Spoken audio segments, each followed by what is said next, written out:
Hello नमस्कार, कैसे हो आप सभी लोग। उम्मीद करता हूँ बहुत अच्छे होंगे। मेहरा क्लासेस में आपका बहुत बहुत स्वागत है। दोस्तों, जैसा कि आप सेट या नेट की तैयारी कर रहे होंगे और आपने एक चीज़ देखी होगी कि क्रोनोलॉजी के क्वेश्चन ज़्यादातर आते हैं और काफ़ी दिक्कत करते हैं, और उसमें भी खासकर राइटर की क्रोनोलॉजी जब आती है तो उसमें हमें दिक्कत होती है। ऐसा लगता है ये भी सही हो सकता है, ये भी सही हो सकता है।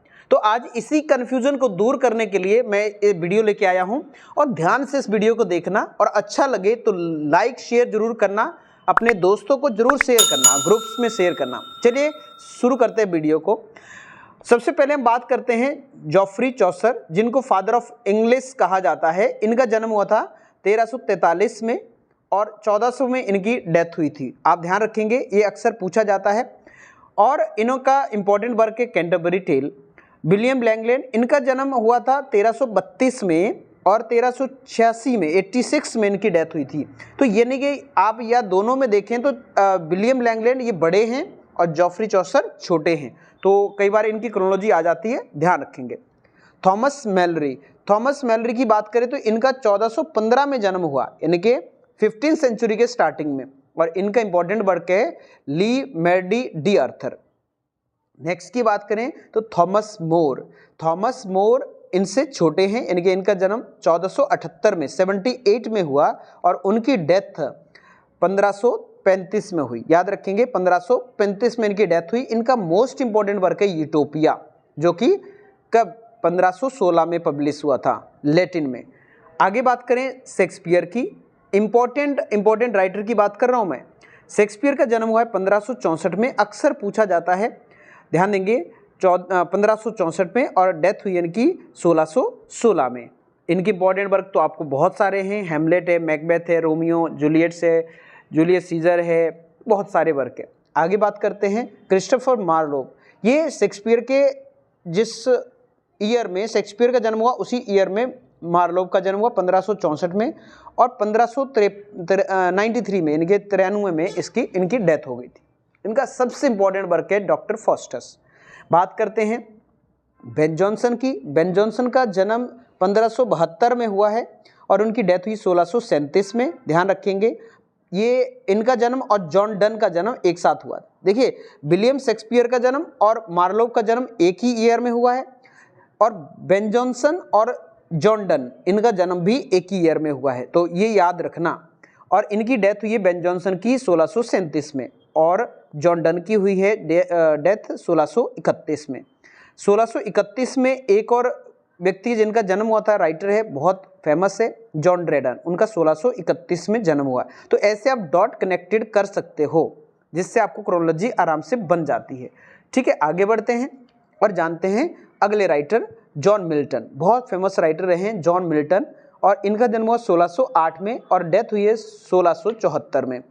इनका इंपॉर्टेंट वर्क है पैराडाइज लॉस्ट और पैराडाइज रीगेन, तो काफ़ी इंपॉर्टेंट वर्क है, आप लोग इनके बारे में ध्यान रखना। उसके बाद आगे बात करें तो एंड्रू मार्वल, इनका जन्म हुआ 1621 में। ध्यान रखेंगे 1621 में, 1678 में इनकी डेथ हो जाती है। इनका बहुत इंपॉर्टेंट वर्क है टू हिज को मिस्ट्रेस। क्लियर। नेक्स्ट बात करते हैं जॉन ड्रेडन, जैसा अभी थोड़ी देर पहले बताया, 1631 में इनका जन्म हुआ है, 1700 में इनकी डेथ हुई है। क्लियर।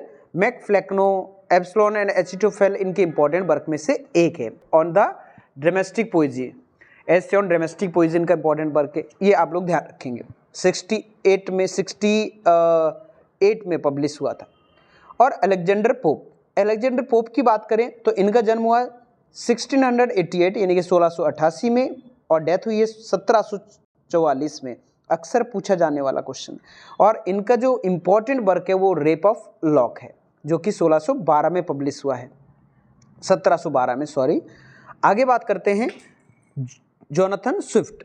यदि इन दोनों में देखें तो जोनाथन स्विफ्ट और अलेक्जेंडर पोप अपने आप में फ्रेंड्स थे आपस में, तो इनमें स्विफ्ट थे वो बड़े थे। इनका 1667 में 67 में जन्म हुआ है और इनकी डेथ हुई है 1745 में, और इनके दोस्त पोप की डेथ हुई है 1744 में। याद रखेंगे, डेथ के हिसाब से भी क्रोनोलॉजी पूछी जा सकती है और बर्थ के हिसाब से भी क्रोनोलॉजी पूछी जा सकती है।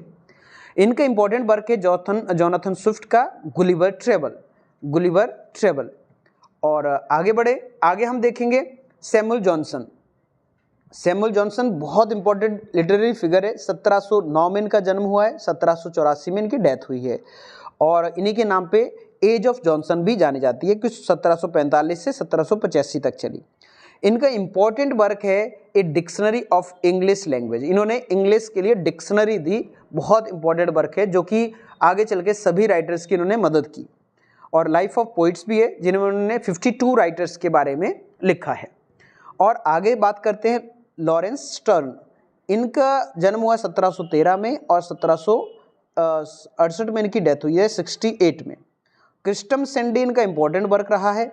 और आगे बात करें विलियम वर्ड्सवर्थ की तो 1770 में इनका जन्म हुआ है 70 में और 1850 में इनकी डेथ हुई है। क्लियर।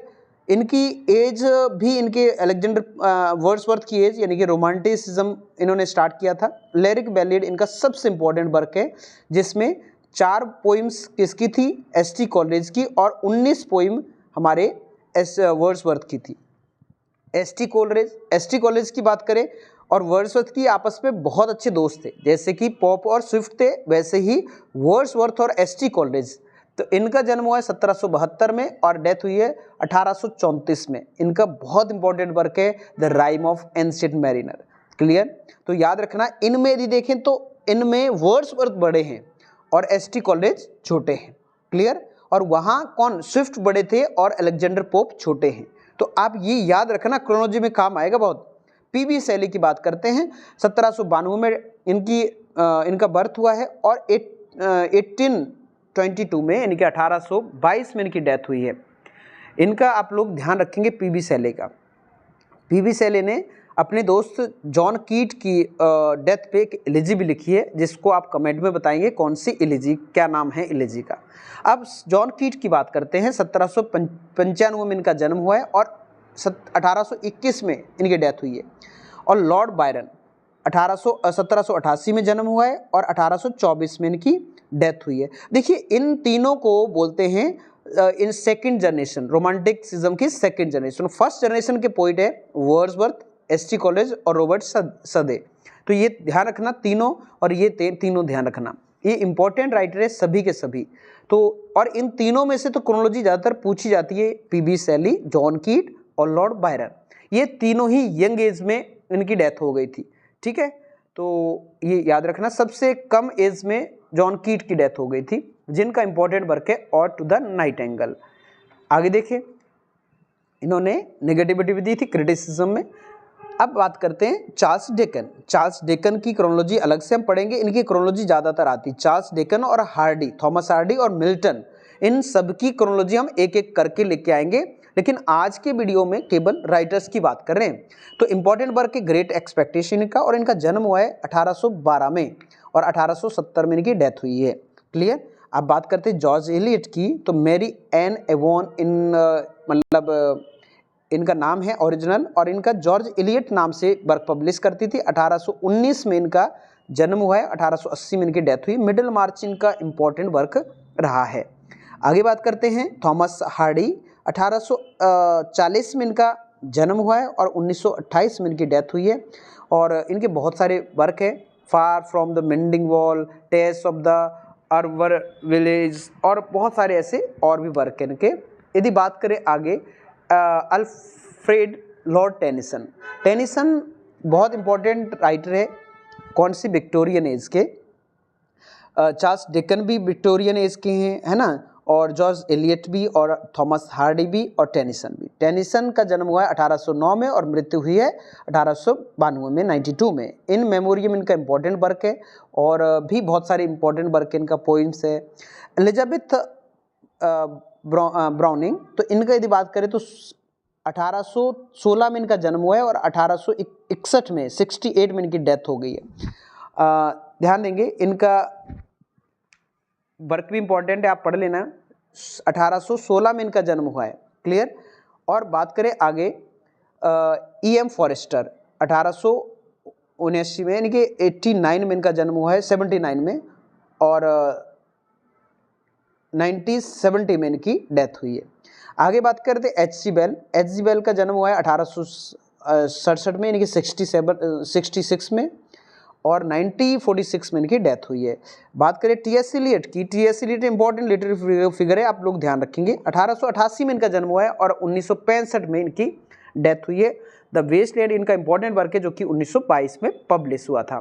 जेम्स जॉयसी की बात करें तो 1882 में 82 में इनकी बर्थ हुआ था और 1941 में इनकी डेथ हुई थी। यूलिसस डबलिनर इनके इंपॉर्टेंट वर्क है। जेम्स जॉयसी का, हाँ, ये इंपॉर्टेंट वर्क है, portrait of an young artist, ये आप लोग ध्यान रखेंगे, इंपॉर्टेंट वर्क है। वर्जीनिया वुल्फ की बात करें 1882 में इनका जन्म हुआ है, 1941 में इनकी डेथ हुई है। मिसिस डैलोवे इनका इंपॉर्टेंट वर्क है और टू द लाइट हाउस, और भी बहुत सारे वर्क है, इंपॉर्टेंट लिटरेरी फिगर है। देखो, जेम्स जॉयसी और वर्जीनिया वुल्फ का जन्म एक ही ईयर में हुआ था और डेथ भी एक ईयर में हुई। देखो, बिल्कुल बहुत दोस्त भी थे आपस में, साथ के ही एज के हैं। और W.B. ईट्स की बात करें तो 1865 में इनका जन्म हुआ है, 1939 में इनकी डेथ हुई है। सेकंड कमिंग इनका इंपॉर्टेंट वर्क रहा है। D.H. लॉरेंस इंपॉर्टेंट है, इनकी ज़्यादातर क्रोनोलॉजी देखने को मिलती है। 1885 में इनका जन्म हुआ है, 85 में, 1930 में, यानी कि 1930 में इनकी डेथ हुई है। सन्स एंड लवर इनका इंपॉर्टेंट वर्क है।